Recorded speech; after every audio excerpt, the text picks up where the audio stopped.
ഇന്ന് ചിങ്ങം 1. മലയാളിക്ക് ഇത് പുതുവർഷം. പഞ്ഞമാസമായ കർക്കിടകത്തിൽ നിന്നും പൊന്നിൻ ചിങ്ങ പുലരിയിലേക്ക് എത്തിയ ദിവസം. മലയാളി പുതുവർഷം ആഘോഷിക്കുന്നത് മണ്ണിനോട് ചേർന്ന് നിൽക്കുന്ന കർഷകനൊപ്പമാണ്.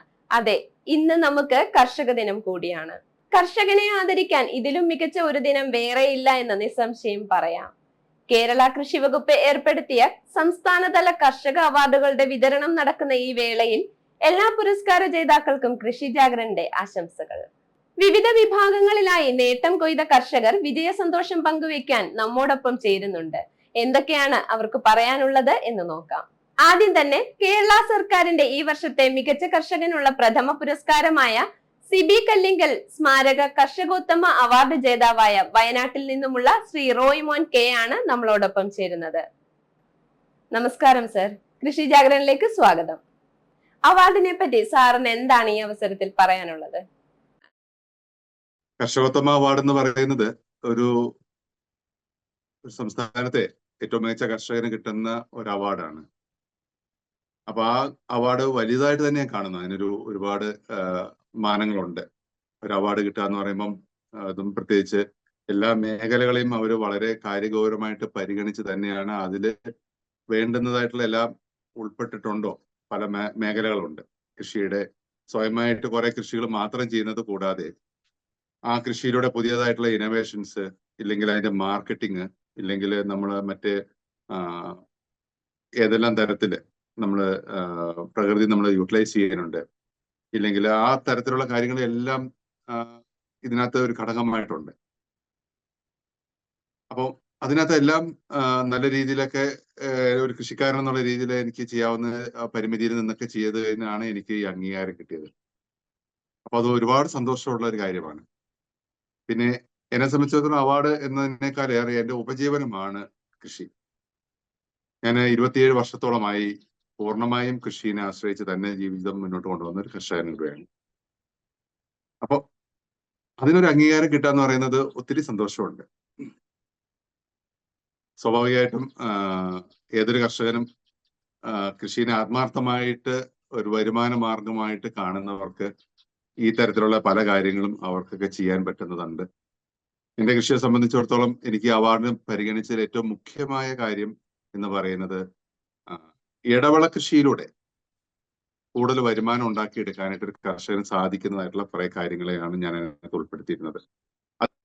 അത് എന്റെ കൃഷിയിടത്തിലൂടെ ഞാൻ ചെയ്തിട്ട് വിജയകരമായിട്ട് ചെയ്യാൻ സാധിച്ചതും, ഞാൻ എന്റെ കൃഷിയുടെ ആ അതിർവരമ്പിലും നിൽക്കുന്നതിന് അപ്പുറത്ത് മറ്റ് കർഷകരിലൂടെ അത് ചെയ്തുകൊണ്ട് വന്നിരിക്കുന്ന ഒരു കാര്യമാണ്. ഇന്ന് കേരളത്തിലെ തന്നെ പ്രത്യേകിച്ചും റബ്ബർ അല്ലെങ്കിൽ മറ്റ് കൃഷികൾ ചെയ്യുന്ന കർഷകരെ സംബന്ധിച്ചിടത്തോളം വില തകർച്ച കൊണ്ട് അവർ ഏറെ പരാജിതരായിട്ടിരിക്കുന്ന ഒരു സാഹചര്യത്തില് അതിന് സപ്പോർട്ട് ചെയ്യാനായിട്ട് റബ്ബറിന്റെ ഇടയിൽ പ്രത്യേകിച്ചും ഷെയ്ഡഡ് ആയിട്ടുള്ള സ്ഥലത്ത് വളർച്ചയും അതിനേക്കാൾ ഏറെ ഉൽപാദനവും തരുന്ന തരത്തിലുള്ള ഒരു പുതിയ ഇനം കാപ്പി ഡെവലപ്പ് ചെയ്തെടുക്കാനും അതിനെ റോയ്സ് എന്ന് പറഞ്ഞൊരു സെലക്ഷൻ ആക്കി മാറ്റിക്കൊണ്ട് കേരളത്തിലെ ആകമാനമുള്ള എല്ലാ പ്രദേശങ്ങളിലും, കൂടാതെ സർക്കാരിന്റെ തന്നെ ഉടമസ്ഥതയിലുള്ള പ്ലാന്റേഷനുകളിലും കമ്പനി എസ്റ്റേറ്റുകളിലും ഒക്കെ വിജയകരമായിട്ട് ഈ കൃഷി മുന്നോട്ട് കൊണ്ടുപോകാൻ സാധിച്ചു എന്നുള്ളത് ഒരു കർഷകൻ എന്ന നിലയിൽ എനിക്ക് കിട്ടിയ ഒരു അംഗീകാരമാണ്. അതുകൂടാതെ എനിക്ക് നമ്മുടെ സംസ്ഥാനത്ത് കൂടാതെ മറ്റ് സ്റ്റേറ്റുകളിലും, കർണാടകത്തിലും തമിഴ്നാട്ടിലും മഹാരാഷ്ട്രയുടെ ചില പ്രദേശങ്ങളിലൊക്കെ റബ്ബർ കർഷകർക്കിടയിൽ ഇതിന് വലിയ സ്വീകാര്യത കിട്ടിയതും ഞാനൊരു അംഗീകാരമായിട്ട് തന്നെ കാണുന്നു. അവരും ഇതുപോലെ തന്നെ റബ്ബർ തോട്ടങ്ങളിലെ ഏകവിള കൃഷി എന്നുള്ള കാഴ്ചപ്പാട് മാറ്റിക്കൊണ്ട് മറ്റൊരു വരുമാനവും കൂടെ കിട്ടുന്ന ഒരു കൃഷിയായിട്ട് അതിനെ കൊണ്ടുപോയത് കൊണ്ടാണ് നമുക്ക് ഒരു അവാർഡിന് പരിഗണിച്ചതിന്റെ കാരണങ്ങളൊന്ന്. കൂടാതെ വിദേശ രാജ്യങ്ങളിലോട്ട് പോലും നമ്മുടെ കാപ്പി കായ്ച്ചു നിൽക്കുന്ന ചെടികളെ തന്നെ പറിച്ച് ആ നാട്ടിൽ നട്ടുപിടിപ്പിച്ച് അതൊരു വരുമാനമാക്കി മാറ്റാനായിട്ട്, ഇല്ലെങ്കിൽ ഒരു കൃഷിയായിട്ട് തന്നെ അവിടെ കൊണ്ടുപോകാനായിട്ട് അത് അബുദാബി എന്ന് പറഞ്ഞ രാജ്യത്തേക്കാണ് കൊണ്ടുപോയത്. അതൊക്കെ ഒരു കർഷകനെ സംബന്ധിച്ചിടത്തോളം ഒരുപാട് സന്തോഷം കിട്ടുന്ന ഒരു കാര്യങ്ങളുടെ ഭാഗമാണ്. എന്തായാലും അവാർഡ് എന്ന് പറയുന്നത് ഒരു നാടിന്, പ്രത്യേകിച്ചും വയനാടിനെ സംബന്ധിച്ചിടത്തോളം അത് ആദ്യമായിട്ട് കിട്ടിയതിന്റെ സന്തോഷമുണ്ട്. ആ സന്തോഷം എന്നോടുള്ളതായതുകൊണ്ട് എനിക്ക് ഒരുപാട് സന്തോഷം. എങ്ങനെയാണ് സാർ ഈ അവാർഡിലേക്ക് എത്തിയത്, അല്ലെങ്കിൽ ഇതിലേക്ക് അപേക്ഷിക്കാൻ എന്തൊക്കെയാണ് പ്രേരണയായത് സാറിന്? അവാർഡിലോട്ട് വരാനായിട്ടുള്ള കാര്യങ്ങൾ എന്ന് പറയുന്നത്, അവാർഡിന് പരിഗണിച്ച പല കാരണങ്ങളുണ്ട്.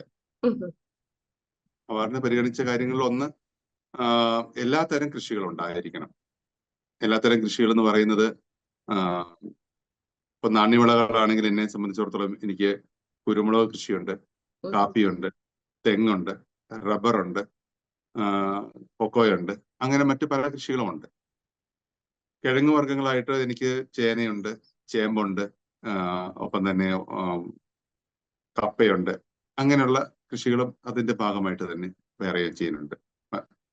പിന്നെ ഫ്രൂട്ട് മരങ്ങൾ പലതും ഉണ്ട്.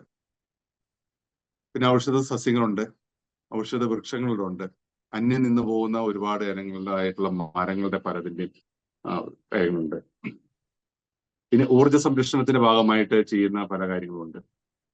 ഇപ്പോ സോളാർ എനർജി ഉപയോഗിച്ചിട്ടുള്ള പമ്പിംഗ് സിസ്റ്റം, അതോടൊപ്പം തന്നെ നമ്മുടെ ബയോഗ്യാസ്, മറ്റു കാര്യങ്ങൾ.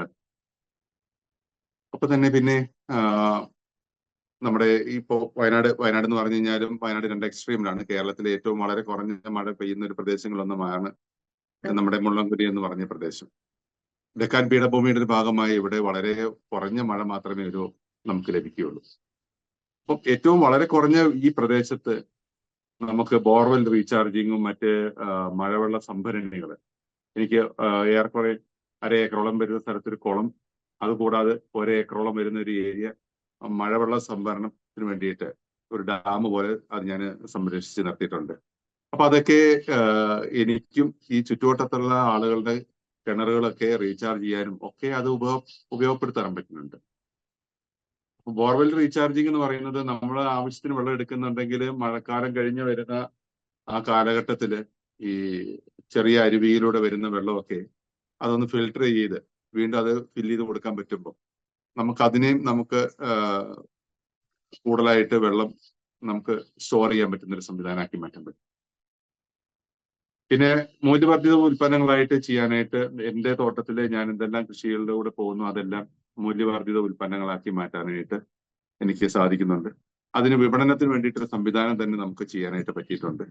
അതിനു വേണ്ടിയിട്ട് 1-2 കമ്പനികൾ പോലും തുടക്കം കുറിച്ചിട്ടുണ്ട്. ഒരു ഫാർമർ പ്രൊഡ്യൂസർ കമ്പനിയുണ്ട്. അതുകൂടാണ്ട് അപ്പോ ഈ നമ്മുടെ കാപ്പി എന്ന് പറയുന്നത് ഏറ്റവും പ്രീമിയം നിലവാരത്തിലുള്ള കാപ്പിയാണ്.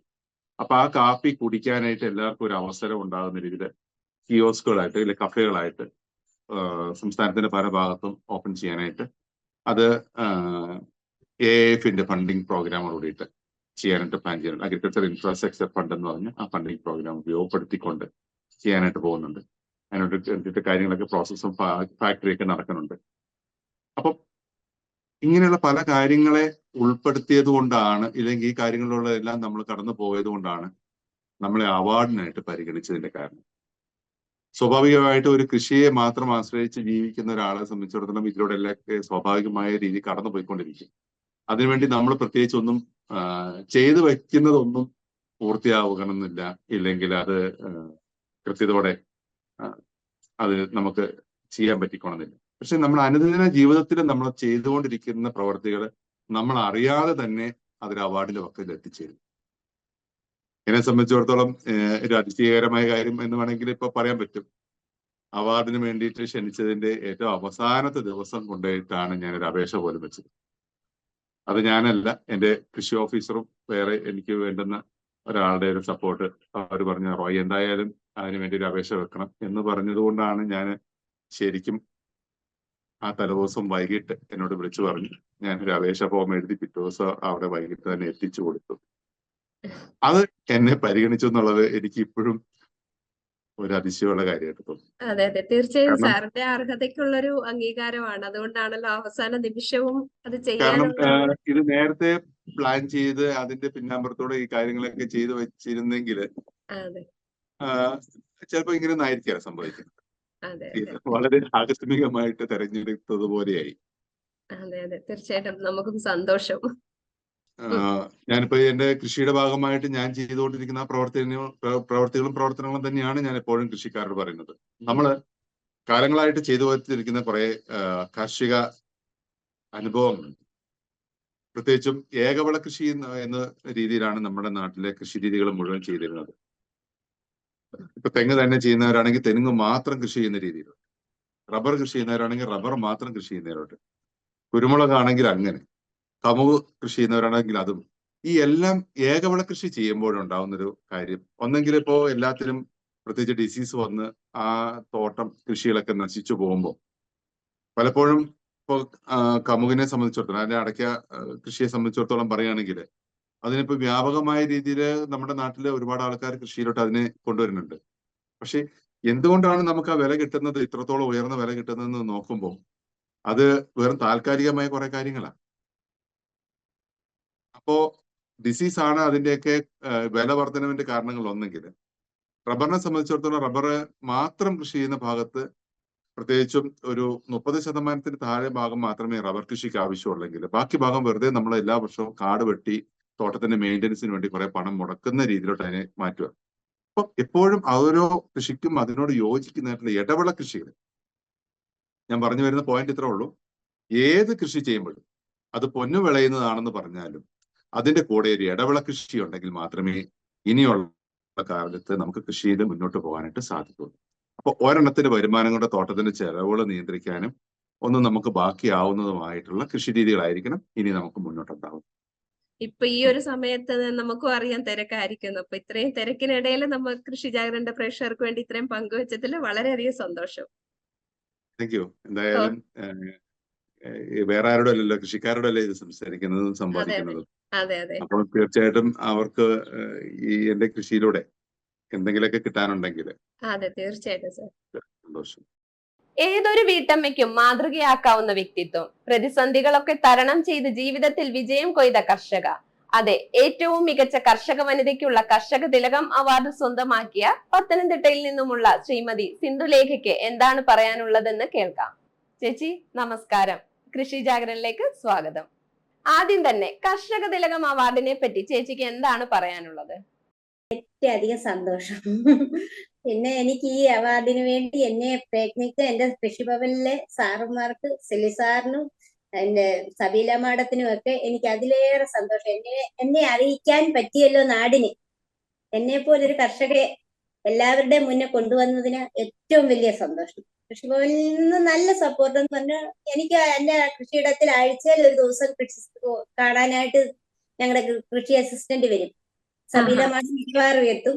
പിന്നെ എല്ലാ കാര്യങ്ങളും ചെയ്യേണ്ട രീതികളും എല്ലാം പറഞ്ഞു തരുകയും കൃഷി ചെയ്യേണ്ടി എങ്ങനെയൊക്കെയാണെന്നുള്ളതെല്ലാം നമുക്ക് ഓരോ തവണയും പറഞ്ഞു തരും. പിന്നെ നമ്മുടെ ഭർത്താവ് മരിച്ചു പോയതാ.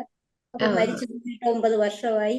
അപ്പം പിള്ളേരെ വളർത്തണ്ടായി. കുഞ്ഞുങ്ങളായിട്ടിരുന്നപ്പം പിന്നെ അവരെ വളർത്താൻ വേണ്ടി നമ്മള് കൃഷിയിലോട്ട് അങ്ങ് ഇറങ്ങി. ഭർത്താവിനെ കൃഷിയായിരുന്നു. 15 വർഷം കൊണ്ട് കൃഷിയുണ്ട്. പിന്നെ ഭർത്താവ് മരിച്ചിട്ട് ഇപ്പൊ 9 വർഷമായി. പിന്നെ തുടർന്ന് നമ്മൾ കൃഷിയിലോട്ട് തന്നെ. 15 വർഷമായി കൃഷി ചെയ്യുന്നു എന്ന് പറഞ്ഞല്ലോ. അപ്പൊ ചേച്ചിക്ക് തുടക്ക സമയത്തെ കുറിച്ച് എന്തൊക്കെയാണ് പറയാനുള്ളത്? ആദ്യം വാഴ കൃഷി, വാഴ, പച്ചക്കറി, പയറ്, പാവല, ഇങ്ങനെ ചെറിയ ചെറിയ കൃഷികൾ ആദ്യം തുടങ്ങി. പിന്നെ വെറ്റില കൃഷി ചെയ്തു. പിന്നെ ചേനയായി, കാച്ചിലായി. ഇപ്പൊ ചെയ്യാത്ത കൃഷികളായിട്ടൊന്നും പറയാനില്ല. ഇഞ്ചി, മഞ്ഞള് എല്ലാം ചെയ്യും. അതുകൂടെ ഞാൻ ഈ കൃഷി സാധനം എടുക്കുന്നത് നമ്മൾ 2 വീലർ ഓടിച്ച് സ്വന്തമായിട്ട് വിപണിക്ക് കൊണ്ടു. കലഞ്ഞു വിപണിയാണ് നമ്മുടെ സ്ഥാപനം. നമ്മൾ അവിടെ കൊണ്ടുവന്ന സാധനങ്ങളെല്ലാം കൊടുക്കുന്നത് ഞാൻ സ്വന്തമായിട്ട്. മലമ്പ്രദേശമായോണ്ട് ഞങ്ങൾക്കങ്ങ് വന്യജീവികളുടെ ശല്യം അതാ സഹിക്കാൻ പറ്റാത്തത്.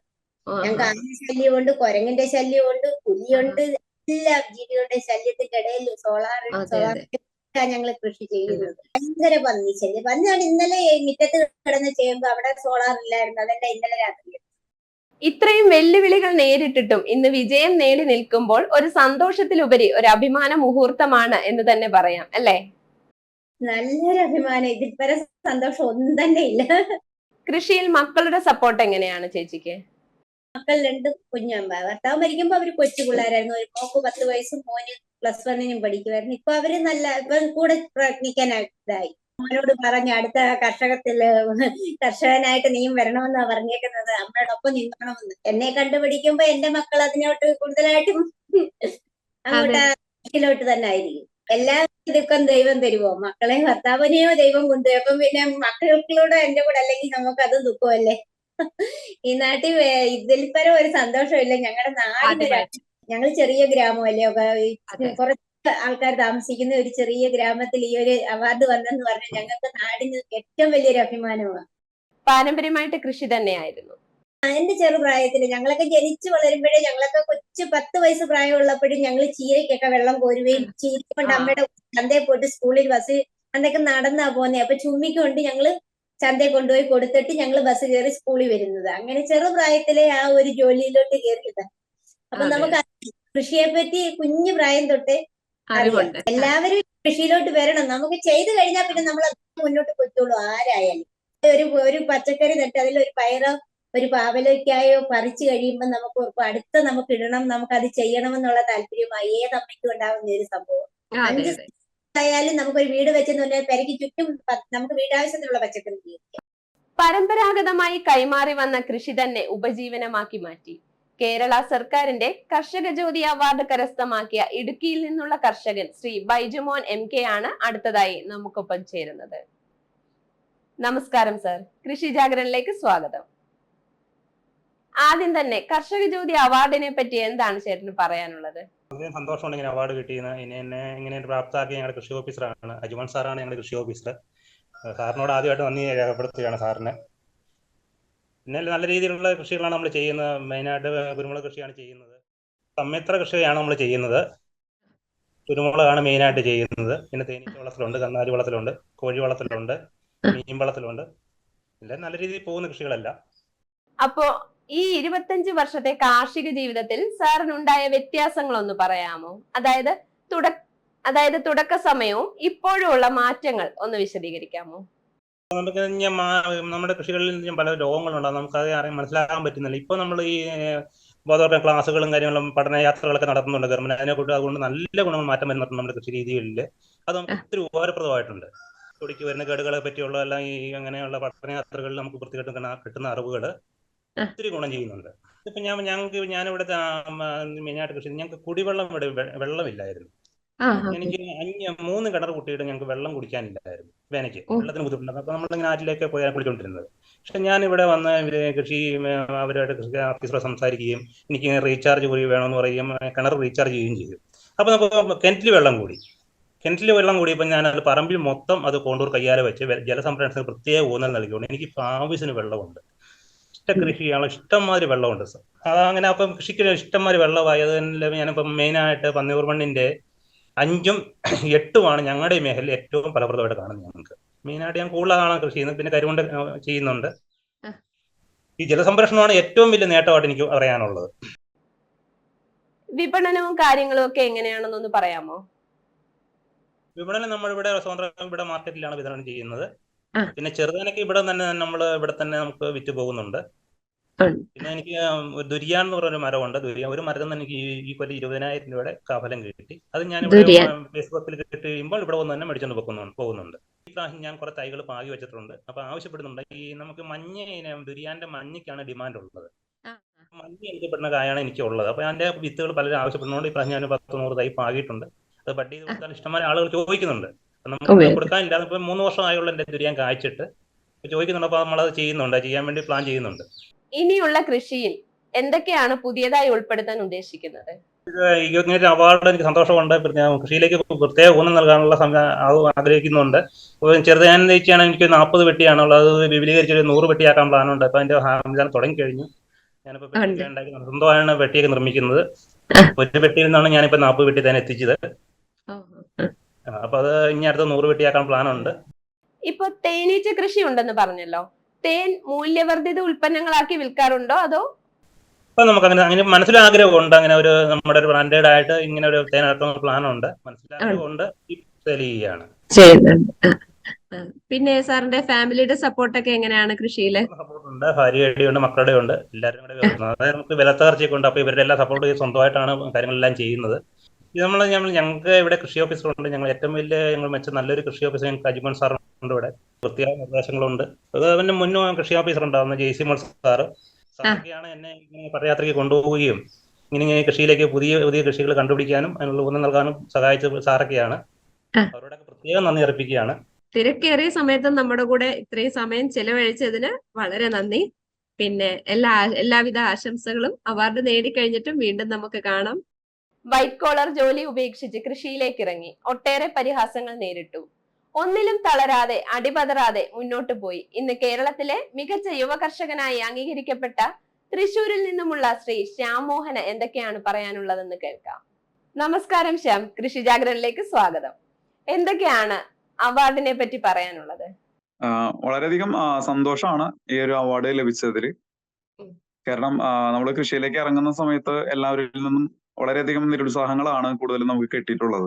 പക്ഷെ ഇത്തരത്തിലുള്ള അംഗീകാരങ്ങൾ വരുമ്പോൾ നമ്മളുടെ വഴി ശരിയായിരുന്നു എന്നുള്ളൊരു ചിന്തയിലേക്ക് പലരും എത്തുന്നുണ്ട്. അത്തരത്തിലുള്ള അഭിനന്ദനങ്ങൾ നമുക്ക് ലഭിക്കുമ്പോൾ നമുക്ക് കിട്ടുന്ന ഒരു എനർജി വലുതാണ്. അതൊരിക്കലും അങ്ങനത്തെ ഒരു എന്താ പറയാ, ഈ ഒരു അവാർഡിൽ മതിമറന്നുകൊണ്ടുള്ളൊരു പ്രവർത്തനം അല്ലെങ്കിൽ അത്തരത്തിലുള്ള കാര്യങ്ങളിലേക്കുള്ളൊരു കാര്യമായിട്ടല്ല പറയുന്നത്. എന്നിരുന്നാലും ഒരു സന്തോഷമാണ് അംഗീകരിക്കപ്പെടുക എന്നുള്ളത്. അതായത് നമ്മൾക്ക് മുന്നിൽ നിന്ന് നമ്മളെ കളിയാക്കിയവർക്കും അല്ലെങ്കിൽ പിന്നിൽ നിന്ന് കളിയാക്കിയവർക്കും എല്ലാം ഒരു ചെറിയ രീതിയിലെങ്കിലും ഒരു അംഗീകാരത്തിന്റെ നിറവിലേക്ക് എത്തുമ്പോൾ നമുക്ക് ലഭിക്കുന്ന ഒരു സന്തോഷം വലുതാണ്. ഇന്നത്തെ യുവതലമുറ കൃഷിയിലേക്ക് വരുന്നത് വളരെ ചുരുക്കമാണ്. അപ്പോ എന്താണ് കൃഷി ഉപജീവനമാക്കാനുള്ള സാഹചര്യം? ഇപ്പോ നമ്മൾ എന്തെങ്കിലും ഒരു ജോലി ചെയ്യുമ്പോൾ അതിന്റെ ഒരു ബെനിഫിറ്റ് എനിക്ക് മാത്രമാണ്, അല്ലെങ്കിൽ എനിക്കും എന്റെ കുടുംബത്തിനും ആ ഒരു മോണിറ്ററി ടൈംസിൽ അത് മാത്രമേ ഉള്ളൂ. പക്ഷെ കൃഷിയാകുമ്പോൾ നമ്മുടെ മുഴുവൻ സമാജത്തിനും സമൂഹത്തിനും ഭൂമിക്കും എല്ലാത്തിനും ഗുണകരാകുന്ന ഒരു രീതിയിലേക്കാണ് നമ്മുടെ പ്രവർത്തനം വരുന്നത്. അതൊരു സർവീസ് ബേസ്ഡ് ആവുക എന്നുള്ളത് ഒരു ലക്ഷ്യമായിരുന്നു. നമ്മൾക്ക് മാത്രമല്ല അതിന്റെ ഗുണം ലഭിക്കേണ്ടത്. ഇപ്പൊ വരുന്ന തലമുറയ്ക്ക് കൂടി അതിന്റെ ഒരു ഗുണം ലഭിക്കുന്ന ഒരു രീതിയിലേക്കുള്ളൊരു രാഷ്ട്രീയം ചെയ്യണം എന്നുള്ളൊരു വ്യക്തമായിട്ടുള്ള കാഴ്ചപ്പാട് മനസ്സിലുണ്ടായിരുന്നു. അത് തന്നെയാണ് കൂടുതൽ കൃഷിയിലേക്ക് എത്താനുണ്ടായിരുന്ന ഒരു സാഹചര്യം. എത്ര വർഷമായി കൃഷിയിൽ സജീവമായിട്ട്? നമ്മള് പരമ്പരാഗത കർഷക കുടുംബമാണ്. ചെറുപ്പം മുതലേ കൃഷി കണ്ടു വളർന്നിട്ടുണ്ട്. അപ്പൊ ഒരു 2013 കാലഘട്ടത്തിലാണ് ഒറ്റയ്ക്ക് എന്നുള്ളൊരു രീതിയിലേക്ക് നമ്മൾ കൃഷിയിലേക്ക് വരുന്നത്. അതിനുശേഷം കുറച്ചുനാൾ വിദേശത്തായിരുന്നു. പഠിച്ചതും മറ്റും കൊമേഴ്സ് ബാക്ക്ഗ്രൗണ്ട് ആണ്, M.Com ആണ്. അപ്പൊ അതിന്റെ ഒരു ബാക്ക്ഗ്രൗണ്ടില് അറിയാലോ, പിന്നെ വീട്ടുകാരുടെ പ്രഷർ കാര്യങ്ങള്, ആ ഒരു സാഹചര്യങ്ങൾ നമ്മൾ നോക്കുമ്പോൾ എന്തായാലും ഒരു വൈറ്റ് കോളർ ജോബിലേക്ക് എന്തായാലും അവര് നമ്മളെ ഫോഴ്സ് ചെയ്യും. അപ്പൊ ആ ഒരു രീതിയിലേക്ക് നമ്മൾ എത്തി. അതിനുശേഷം ആണ് നമുക്ക് തിരിച്ചറിവല്ല, നമ്മൾ ഈ ഒരു രീതിയിലേക്ക് ഇത്ര വർഷം തന്നെ ജോലി ചെയ്യുള്ളൂ എന്നുള്ളൊരു ഉറച്ച തീരുമാനം ഉണ്ടായിരുന്നു. അതിനുശേഷമാണ് നമ്മളുടേതായിട്ടുള്ള ഒരു രീതിയിലേക്ക് തീരുമാനങ്ങൾ എടുക്കാൻ പറ്റുന്ന ഒരു സമയമായപ്പോഴാണ് നമ്മൾ പൂർണ്ണമായിട്ടും കൃഷിയിലേക്ക് ഇറങ്ങിയത്. പിന്നെ ഈ സമയത്ത്, ഈ ജോലി ചെയ്യുന്ന സമയത്ത് നമ്മൾ കൃഷിയെ പറ്റി പഠിക്കുന്നുണ്ടായിരുന്നു. കൃഷിയിൽ വിജയം നേടിയവരുടെയും പരാജയം നേടിയവരുടെയും അഭിപ്രായങ്ങളും നിർദ്ദേശങ്ങളും എല്ലാം നമ്മള് നല്ല രീതിയിൽ തന്നെ നോക്കിക്കണ്ട് മനസ്സിലാക്കി വിലയിരുത്തിയിരുന്നു. അതിന്റെ ബുദ്ധിമുട്ടുകൾ എന്തെല്ലാമാണ്, ഏതെല്ലാം തരത്തിലേക്ക് നമുക്ക് പ്രശ്നങ്ങൾ ഉണ്ടാകും എന്നുള്ള കാര്യങ്ങളെ പറ്റിയിട്ടൊക്കെ അത്തരത്തിലുള്ള കാര്യങ്ങളൊക്കെ ഗുണകരമായിട്ടുള്ള ഒരു രീതിയിലേക്ക് മാറ്റാനും നമുക്ക് പറ്റിയിട്ടുണ്ട്. പിന്നെ അവരെല്ലാവരും പറയും, നിങ്ങൾ ഇറങ്ങുമ്പോൾ ആലോചിച്ചിട്ടാണോ? അപ്പോ അതിന് വേണ്ട ഓൾമോസ്റ്റ് എല്ലാ കാര്യങ്ങളും നമ്മൾ ഒരു മാനേജ്മെന്റ് വ്യക്തി, ആ ഒരു തരത്തിലുള്ള ഒരു വ്യക്തി എന്നുള്ള രീതിയിൽ പൂർണ്ണമായിട്ടല്ലെങ്കിലും ഒരു പരിധി വരെ നമുക്ക് ആ ഒരു രീതിയിലേക്കുള്ള ഒരു കാഴ്ചപ്പാട് ഉണ്ടായത് കൃഷിയിലേക്ക് മുന്നേറാൻ ഒരു സഹായകരമായിട്ടുണ്ട്. പോസ്റ്റ് ഗ്രാജുവേഷൻ കഴിഞ്ഞിട്ടും കൃഷിയിലേക്ക് ഇറങ്ങിയപ്പം സുഹൃത്തുക്കളും വീട്ടുകാരും ഒന്നും പറഞ്ഞില്ലേ?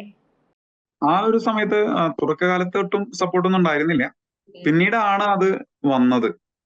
ഇപ്പൊ നമ്മള് ഇങ്ങനത്തെ ഒരു രീതിയിലേക്ക് ചെയ്യുന്ന സമയത്ത് എല്ലാവർക്കും അറിയാലോ, പ്രത്യേകിച്ച് കേരളത്തിന്റെ ഒരു ബാക്ക്ഗ്രൗണ്ട്, അതും കൃഷിയിലേക്ക് വരുന്നൊരു സംഭവം, അത് അത്രയ്ക്ക് നല്ലൊരു സപ്പോർട്ട് അല്ലായിരുന്നു. എല്ലാവരുടെയും ചോദ്യം ജോബിന്റെ പിന്നാലെയാണല്ലോ. അതെ അതെ അതെ അതെ അതെ അപ്പോ എല്ലാവരും ചോദിച്ചിരുന്നു, എനിക്ക് വട്ടാണോ എന്നുള്ളൊരു ചോദ്യം. അപ്പൊ വട്ടാണ്. അത് അതെ അതെ അതെ കൃഷി ഒരു വട്ടും ഒരു ഹരവും ലഹരിയുമായിട്ട് മാറി അതിലേക്ക് ഇറങ്ങിയപ്പോ. അതിൽ നിന്ന് കിട്ടുന്ന ഒരു ആനന്ദം മറ്റൊരു ജോബിൽ നിന്നും കിട്ടിയിട്ടില്ല. അത്രയും നമ്മളത് പൂർണ്ണമായിട്ടുള്ളൊരു ആത്മസമർപ്പണം തന്നെയായിരുന്നു നമുക്ക് അതിൽ ചെയ്യാൻ പറ്റിയത്. അതിൽ നിന്ന് കിട്ടുന്ന ഒരു ആനന്ദം അത്രയും വലുതായിരുന്നു. ഇപ്പോ അത് വാക്കുകൾ കൊണ്ട് പറഞ്ഞറിയിക്കാൻ പറ്റാത്ത ഒരു സംഭവമാണ്. അനുഭവിക്കുന്നവർക്ക് അത് അറിയാൻ പറ്റുള്ളൂ. ഇപ്പം എന്തൊക്കെയാണ് നിലവിൽ എന്തൊക്കെയാണ് കൃഷി ചെയ്യുന്നത്? ഇപ്പോ ഓണം ആയിട്ട് ബന്ധപ്പെട്ടുകൊണ്ട് ചെണ്ടുമല്ലി ചെയ്തിട്ടുണ്ട്.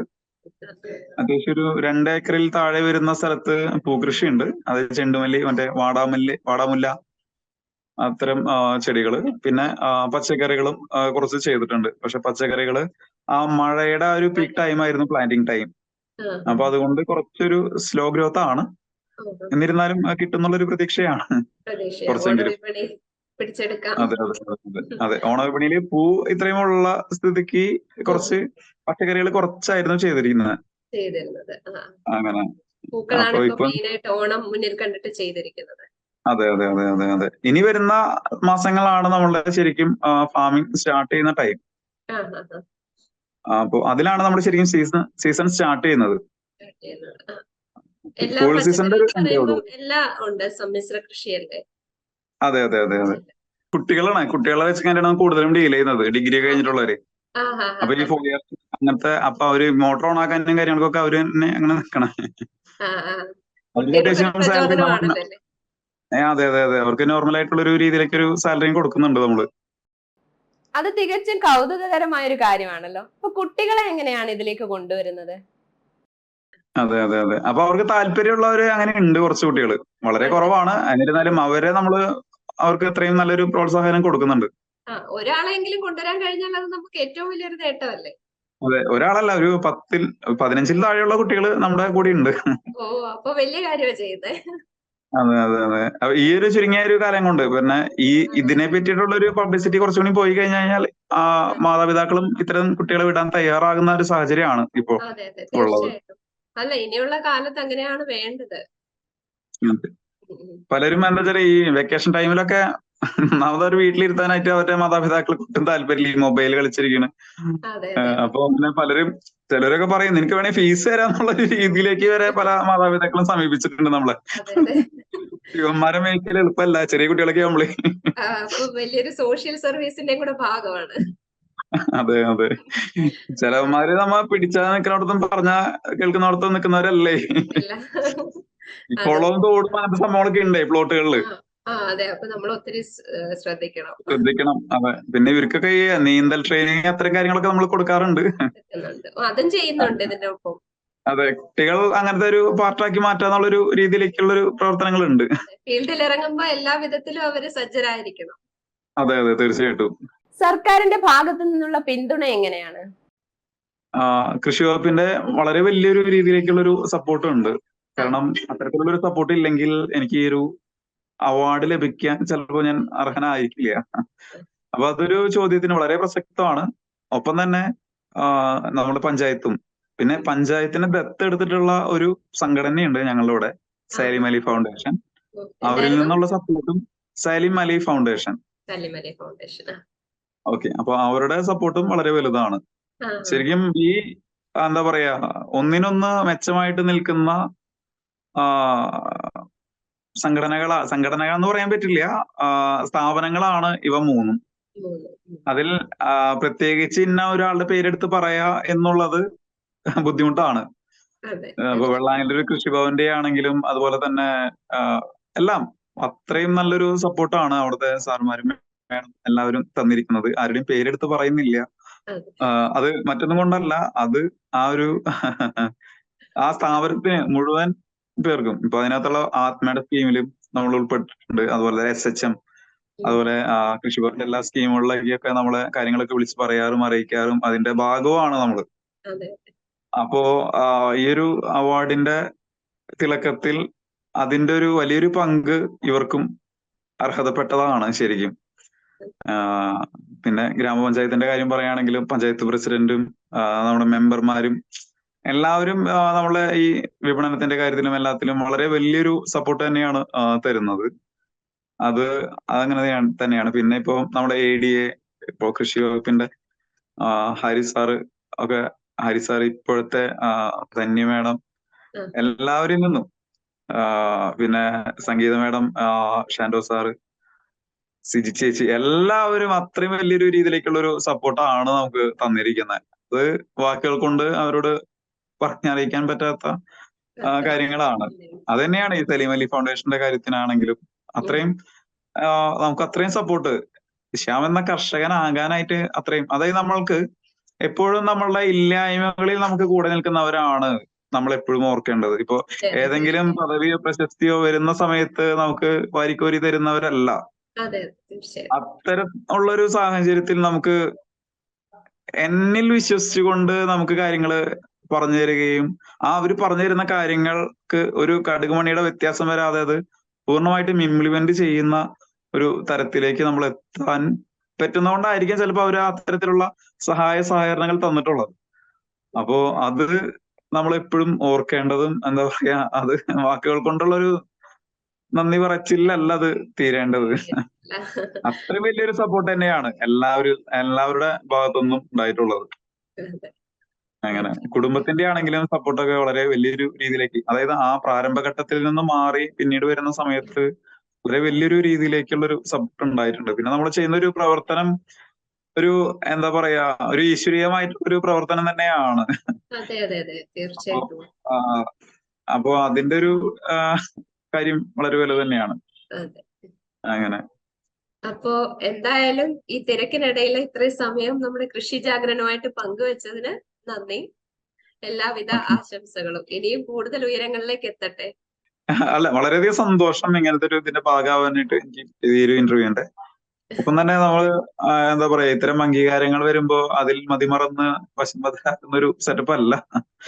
ഇപ്പോഴും അങ്ങനത്തെ ഒരു ചിന്താഗതി അല്ല. നമ്മള് നേടേണ്ടത് ഇനി എത്രയോ വലുതാണ്. അതെ ഇപ്പൊ എന്നിലൂടെ ചിലപ്പോ ഈ നമ്മളുടെ ഈ വിഷമില്ലാത്ത ഈ ഒരു ഭക്ഷണം എനിക്ക് എത്തിക്കാൻ പറ്റിയിട്ടുള്ള ആളുകൾ ചിലപ്പോ 5000 അല്ലെങ്കിൽ 10,000-ൽ താഴെയാണ്. എത്രയോ പേർ ഇനിയുണ്ട് എന്നുള്ളൊരു കാഴ്ചപ്പാടിലാണ്. അതും ഇപ്പോ നമ്മുടെ നാട്ടിലാണെങ്കിലും തൊട്ടപ്പുറത്തെ നാടുകളിലാണെങ്കിൽ പോലും ഒരുപാടുണ്ട്. അപ്പൊ അത് വേണമെന്ന് ആഗ്രഹിക്കുന്ന ഒരുപാട് പേരുണ്ട്. അവരിലേക്കെല്ലാം എത്താൻ പറ്റട്ടെ എന്നുള്ളൊരു പ്രാർത്ഥന നിങ്ങളുടെ ഉണ്ടാവണം. ആ ഒരു തീർച്ചയായിട്ടും രീതിയിലേക്ക് ഞങ്ങളുടെ എല്ലാവിധ ആശംസകളും. ഒരു കുടുംബത്തിന്റെ കൂട്ടായ പ്രവർത്തനം. പച്ചക്കറികളും പഴവർഗ്ഗങ്ങളും പൂക്കളും എല്ലാം കൃഷി ചെയ്യുന്ന ആ കുടുംബത്തിലെ ഓരോരുത്തരും കർഷകരാണ്. ആലപ്പുഴ ചേർത്തലയിലെ കാർഷിക കുടുംബത്തിൽ നിന്നുമുള്ള ശ്രീമതി രേഷ്മയാണ് ഇന്ന് മികച്ച യുവ കർഷക പദവി കരസ്ഥമാക്കി നമ്മോടൊപ്പം ചേർന്നിരിക്കുന്നത്. രേഷ്മ, നമസ്കാരം. കൃഷി ജാഗരണിലേക്ക് സ്വാഗതം. ആദ്യം തന്നെ യുവ കർഷകയായി തിരഞ്ഞെടുത്തതിനെ പറ്റി എന്തൊക്കെയാണ് രേഷ്മയ്ക്ക് പറയാനുള്ളത്? അവാർഡിനെ പറ്റി, അവാർഡ് കിട്ടിയതിൽ ഒത്തിരി സന്തോഷം. പിന്നെ ഇത് ശരിക്കും പറഞ്ഞാൽ ഞങ്ങളുടെ കുടുംബത്തിന് കിട്ടിയ ഒരു അവാർഡായിട്ടാണ്. ഞങ്ങളുടെ അച്ഛൻ ഇവിടെ വന്ന് ഒരു 40 വർഷത്തോളമായിട്ട് കൃഷി ചെയ്തുകൊണ്ടിരുന്നതാണ്. പിന്നെ ഹസ്ബൻഡ് ഇതിനകത്തോട്ട് ഇറങ്ങി, ഞാൻ കല്യാണം കഴിഞ്ഞ് വന്നതിന് ശേഷം ഇതിനകത്തോട്ട് വന്നു. അങ്ങനെ ഇതിപ്പോ ഫസ്റ്റ് ടൈം ഇങ്ങനെ ഒരു അവാർഡ് കിട്ടി. അവർക്കാർക്കും കിട്ടിയിട്ടില്ല, എനിക്ക് കിട്ടി. അതുകൊണ്ട് ഭയങ്കര സന്തോഷം, എല്ലാവർക്കും കൂടി ഉള്ള ഒരു സന്തോഷം. എത്ര വർഷം കൊണ്ട് കൃഷി ചെയ്യുന്നു? ഞാൻ ശരിക്കും ഇവിടെ കല്യാണം കഴിഞ്ഞ് വന്നതിന് ശേഷമാണ്. ഞാൻ വന്നിട്ട് ഇപ്പൊ ഒരു 9 വർഷമാകുന്നു. പിന്നെ ഞാൻ TTC കഴിഞ്ഞോണ്ട് ഒരു 2 വർഷത്തോളം സ്കൂളിൽ പോയിരുന്നു. അത് കഴിഞ്ഞിട്ട് പിന്നെ ഇങ്ങനെ ഇവിടെ വന്ന് ഒരു 2 വർഷം സ്കൂളിൽ പോയി. അത് കഴിഞ്ഞൊരു 7-8 വർഷത്തോളം, 7 വർഷത്തോളം എന്തായാലും 7 വർഷമായിട്ട് പൂർണ്ണമായിട്ടും കൃഷി തന്നെയാണ്. പൂർണ്ണമായിട്ടും കൃഷി തന്നെയാണ്. അപ്പൊ പാരമ്പര്യമായിട്ട് എല്ലാവരും കൃഷി ചെയ്തു വന്നതിൽ ആദ്യമായിട്ട് ഒരു അംഗീകാരം നേടിയെടുത്തത് അത് അഭിമാനമായിട്ട് തന്നെ കാണുന്നു. അതെ അതെ അതെ. ആദ്യമായി എന്തൊക്കെയാണ് കൃഷി ചെയ്തു തുടങ്ങിയത്? ഇവിടെ ഞാൻ വരുമ്പോ തൊട്ട് പച്ചക്കറിയൊക്കെ ചെയ്യുന്നുണ്ട്. അന്നേരം ഒരു കാര്യം ഉണ്ടായിരുന്നു. അന്നേരം പരമ്പരാഗതമായിട്ടായിരുന്നു ഇവിടെ ചെയ്തുകൊണ്ടിരുന്നത്. അത് കഴിഞ്ഞിട്ട് ഞങ്ങൾ ഇവിടെ ഇങ്ങനെ തുടങ്ങുന്ന കൊറോണ ടൈമൊക്കെ ആയപ്പോഴത്തേക്കാണ് നമ്മൾ ഇതുപോലെ മത്സ്യം കേട്ട് ഇങ്ങനെ പ്രിസിഷൻ ഫാമിംഗ് ആയിട്ട് തുടങ്ങിയത്. ഇപ്പൊ നമ്മൾ അതാണ് കണ്ടിന്യൂ ചെയ്തു പോണത്. ഈ യുവ കർഷക എന്ന അവാർഡിലേക്ക് എങ്ങനെയാണ് എത്തിയതെന്നൊന്ന് പറയാമോ? അത് കൃഷിഭവനിൽ നിന്ന് നമ്മളോട് പറഞ്ഞു, നമ്മളിങ്ങനെ ചെയ്യുന്നതാന്ന് അറിയുന്നോണ്ടാന്ന് തോന്നുന്നു. അവരിപ്പൊ പറഞ്ഞു, ഇവര് ഒത്തിരി വർഷമായിട്ട് അച്ഛനും ഒക്കെ ചെയ്യുന്നുണ്ടല്ലോ. അപ്പോഴത്തേക്കാണ് പറഞ്ഞത് ഈ ഒരു കാറ്റഗറിയിൽ എന്റെ പേരിൽ കൊടുത്തു, ഞാൻ ഇതിനകത്തുള്ളത് കൊണ്ട് അങ്ങനെ കൊടുക്കെന്ന് പറഞ്ഞ് കൊടുത്ത്. ആദ്യം ജില്ലാ ടീമാ വരുന്നത്. അവര് വന്ന് നമ്മുടെ ഇതെല്ലാം നോക്കി, 3 പ്ലോട്ട് ഉണ്ടായിരുന്നു ഇപ്പൊ. അപ്പൊ അവിടെ എല്ലാം നോക്കിപ്പോയി. അത് കഴിഞ്ഞിട്ട് പിന്നെ സ്റ്റേറ്റ് ടീം വന്ന്, നമുക്കാണ് ജില്ല എന്നുള്ള സെലക്ഷൻ എന്ന് അറിഞ്ഞു കഴിഞ്ഞപ്പോ ഒരാഴ്ച കഴിഞ്ഞപ്പോ സ്റ്റേറ്റിൽ നിന്നുള്ള ടീം വന്നു. അവര് പോയി കണ്ടു കഴിഞ്ഞപ്പോ അവർക്ക് ഒത്തിരി ഇവിടുന്ന് പോയപ്പോ അവര് ഒത്തിരി സന്തോഷാന്ന് പറഞ്ഞിട്ടാ പോയത്. അപ്പൊ നമ്മുടെ ഈ ഒരു ചുറ്റുപാടും ഇന്ന് നമ്മൾ ചെയ്തിരിക്കുന്ന അങ്ങനെയൊക്കെ കണ്ടപ്പോഴത്തേക്ക് അവര് പറഞ്ഞ് നല്ലതാന്ന് പറഞ്ഞിട്ട് പോയി. എന്നാലും പ്രതീക്ഷയൊന്നും ഇല്ലായിരുന്നു. കൃഷിയിലേക്ക് പുതിയതായിട്ട് ഇറങ്ങുന്ന ആൾക്കാരോട് എന്തൊക്കെയാണ് രശ്മിക്ക് പറയാനുള്ളത്? അഡ്വൈസ് ആയിട്ടെന്ന് പറയാൻ, ഇപ്പൊ ഇറങ്ങുവാണെങ്കിൽ കഷ്ടപ്പെടാനായിട്ട് ഇച്ചിരി ഇത് തീരുമാനിച്ചിട്ട് വേണം ഇങ്ങോട്ട് ഇറങ്ങാൻ. അല്ലാണ്ട് ഒരു സിമ്പിൾ ആന്നുള്ള രീതിയിൽ പോരാൻ പറ്റത്തില്ല. അങ്ങനെ അല്ലാണ്ട് നമുക്ക് ചില സമയത്ത് നമുക്ക് റെസ്റ്റ് എടുക്കാനുള്ള ടൈം പോലും കിട്ടത്തില്ല. അതുകൂടിയൊക്കെ ആലോചിച്ചിട്ട് അല്ലെങ്കിൽ നമ്മുടെ കൂട്ടത്തിൽ ഇപ്പൊ ഇതുപോലെ സപ്പോർട്ട് ചെയ്യാൻ ആൾക്കാരുണ്ടെങ്കിൽ കുഴപ്പമില്ല.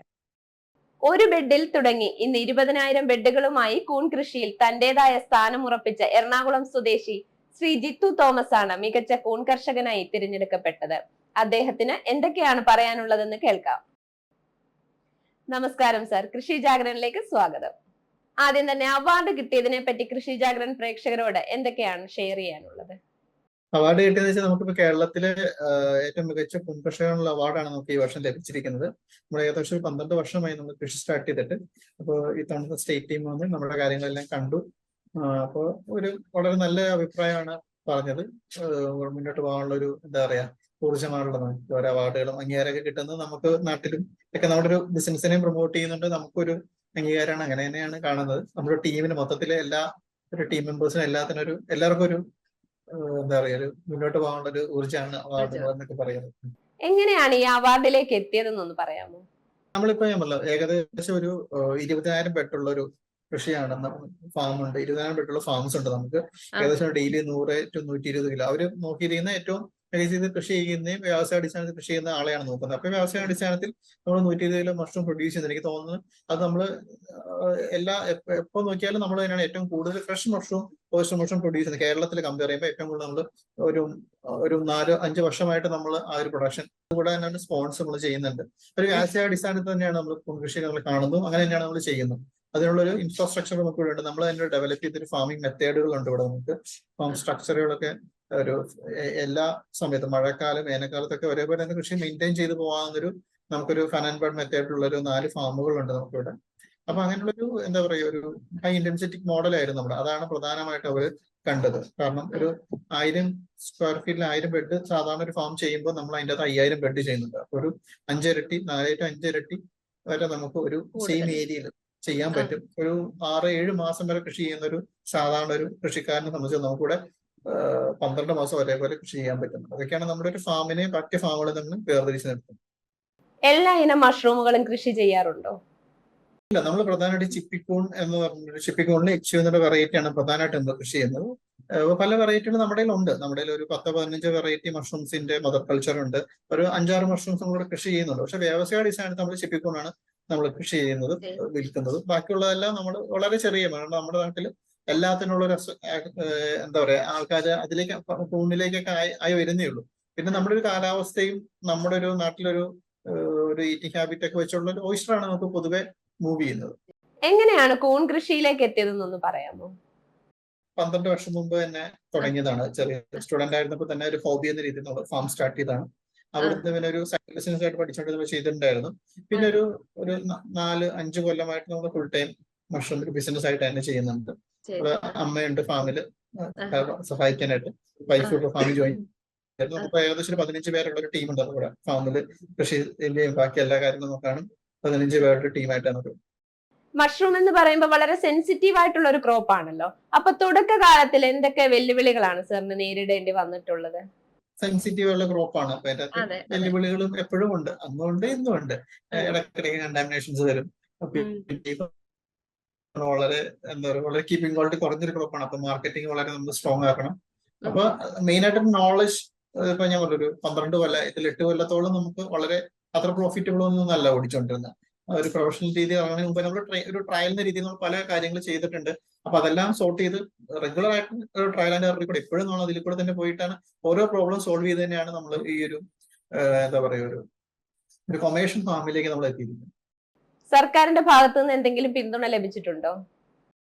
മഷ്റൂം ഫാമിൽ നമുക്ക് സർക്കാരിന്റെ ഭാഗത്തു നിന്നുള്ള SHMന്റെ സബ്സിഡീസ് നമുക്ക് ലഭിച്ചിട്ടുണ്ട്. നമ്മുടെ അവസാനത്തെ 2 ഫാമുകൾ പണിയാൻ വേണ്ടിയുള്ള 20 ലക്ഷം രൂപ പ്രൊജക്ടിന് 40% സബ്സിഡി 8 ലക്ഷം രൂപയുടെ ഒരു സപ്പോർട്ട് കിട്ടിയിട്ടുണ്ട്. അതുകൂടാതെ തന്നെ നമുക്ക് കമ്പോസ്റ്റ് മഷ്റൂമിന്റെ വേസ്റ്റ് വരുന്ന സോഡസ്റ്റ് സ്പെൻ മഷ്റൂംസ് കമ്പോസ്റ്റ് ചെയ്യാനുള്ളൊരു പ്രൊജക്ട് നമുക്കിപ്പോൾ ആക്റ്റീവായിട്ട് നടക്കുന്നുണ്ട്. അതിനൊരു 8 lakhs സബ്സിഡി നമുക്ക് ലഭിച്ചിട്ടുണ്ട്. അല്ലാതെ തന്നെ നമുക്ക് എല്ലാ രീതിയിലുള്ള സപ്പോർട്ട് നമുക്ക് അഗ്രികൾച്ചർ ഡിപ്പാർട്ട്മെന്റിൽ നമുക്ക് കിട്ടാറുണ്ട്. അവര് എപ്പോഴും വളരെ നല്ല റിലേഷനിലാണ് അതുമായിട്ട് പോകുന്നത്. സപ്പോർട്ടുകളും കിട്ടുന്നത്. മഷ്റൂം കൃഷിയിലേക്ക് പുതിയതായിട്ട് ഇറങ്ങുന്നവരോട് എന്തൊക്കെയാണ് പറയാനുള്ളത്? കൃഷി എന്ന് പറയുമ്പോഴത്തേക്കും വളരെ ലാഭകരമായ ഒരു കൃഷി തന്നെയാണ്. എല്ലാവരും നോക്കുമ്പോഴും അങ്ങനെ തന്നെ വിചാരിക്കുന്നു. സത്യവുമാണ്. പക്ഷെ നമ്മൾ ആ ഒരു ലാഭം മാത്രം കണ്ടിട്ട് അതിലേക്ക് ഇറങ്ങരുത്. വ്യക്തമായിട്ട് പഠിക്കുക. ഒരു എന്താ പറയുക ഒരു 6 മാസമെങ്കിലും മിനിമം നമ്മൾ കുങ്കൃഷി പഠിക്കാൻ വേണ്ടി മാത്രം മാറ്റി വെക്കുക. പഠിക്കുക, അത് അത് കറക്റ്റ് ആയിട്ട് അതിന്റെ ഒരു പ്രൊസീജിയർ മനസ്സിലാക്കി ചെയ്യുക. അത് കഴിഞ്ഞിട്ട് നിങ്ങൾക്ക് സ്കെയിൽ ചെയ്യാം. അപ്പൊ ആൾക്കാർ എപ്പോഴും പെട്ടെന്ന് ജോലി കളഞ്ഞ അല്ലെങ്കിൽ പെട്ടെന്ന് ഞാൻ ഇനി തൊട്ട് നാളെ തൊട്ട് കുങ്കൃഷി ചെയ്യാൻ പോകുന്നതാണ് ചാടി ഇറങ്ങാറുണ്ട്. അതിന്റെ ആവശ്യമില്ല. വീട്ടിലൊരു ഗ്രോ ബാഗ് ചെയ്യുന്ന പോലെ വളരെ ചെറിയ സ്കെയിലിൽ വീട്ടിലൊന്ന് ചെയ്ത് നോക്കുക. അതിനെക്കുറിച്ച് പഠിക്കുക. ഒത്തിരി എന്താ പറയാ, ഇപ്പൊ നോളജ് കിട്ടാൻ ഒത്തിരി സോഴ്സുകൾ അവൈലബിൾ ആണ്. അപ്പൊ എല്ലാ സോഴ്സിൽ നമ്മൾ പഠിക്കുക. മാക്സിമം റിയലിസ്റ്റിക് ആയിട്ടുള്ള നോളജുകളും തെറ്റായ ഇൻഫർമേഷൻസ് ഒക്കെ മാറിയിട്ട് വളരെ റിയലിസ്റ്റിക് ആയ നോളജ് അക്വയർ ചെയ്യുക, ട്രയൽ ചെയ്യുക. വീണ്ടും കേടായി പോകും. സക്സസ്ഫുൾ ആയി വരാന്ന് വെച്ചപ്പോൾ നമുക്ക് 1 year ഒക്കെ പിടിക്കും. അത് ആ ടൈം അതിനുവേണ്ടി ഇൻവെസ്റ്റ് ചെയ്യുക. ഇന്നിപ്പോ 20,000 ബെഡുകളാണ് ഉള്ളതെന്ന് പറഞ്ഞല്ലോ. അപ്പൊ ആദ്യമായി തുടങ്ങിയപ്പോ എത്ര ബെഡുകളാണ് ചെയ്തു തുടങ്ങിയത്? ഞാൻ ഒരു ബെഡിൽ തന്നെ സ്റ്റാർട്ട് ചെയ്തത്. ഒരു ബെഡ് 10 ബെഡ്, അതിൽ നിന്ന് ഇപ്പൊ 20,000 ബെഡ്. അതെ അതെ. അപ്പൊ എന്തായാലും വെല്ലുവിളികളെല്ലാം നേരിട്ട് ഈ ഒരു ഇപ്പൊ അവാർഡിൽ എത്തി നിൽക്കുമ്പോൾ അതിയായ സന്തോഷമുണ്ട്. നമുക്കും വളരെയധികം സന്തോഷം. ഇപ്പം തിരക്കിനിടയിലും കൃഷി ജാഗ്രന്റെ പ്രേക്ഷകർക്ക് വേണ്ടി അനുഭവങ്ങൾ പങ്കിട്ടതിൽ വളരെ സന്തോഷം. തിരക്കുകൾക്കിടയിലും കൃഷി ജാഗ്രന്റെ കർഷക സുഹൃത്തുക്കൾക്കായി സന്തോഷം പങ്കുവെച്ച എല്ലാവർക്കും നന്ദി രേഖപ്പെടുത്തുന്നു. അതുപോലെ തന്നെ നേട്ടം കൈവരിച്ച മറ്റു കർഷകർക്കും ഉദ്യോഗസ്ഥർക്കും സ്ഥാപനങ്ങൾക്കും എല്ലാവർക്കും ഒരിക്കൽ കൂടി ആശംസകൾ നേരുന്നു. കൃഷി ജാഗ്രൻ സംഘടിപ്പിക്കുന്ന മില്യണയർ ഫാർമർ ഓഫ് ഇന്ത്യ അവാർഡിൽ നിങ്ങൾക്കും രജിസ്റ്റർ ചെയ്യാം. കൂടുതൽ വിവരങ്ങൾ അറിയാൻ ഡിസ്ക്രിപ്ഷൻ ബോക്സ് പരിശോധിക്കുക. എല്ലാ മലയാളികൾക്കും കൃഷി ജാഗ്രന്റെ ഹൃദയം നിറഞ്ഞ പുതുവത്സരാശംസകൾ. നന്ദി, നമസ്കാരം.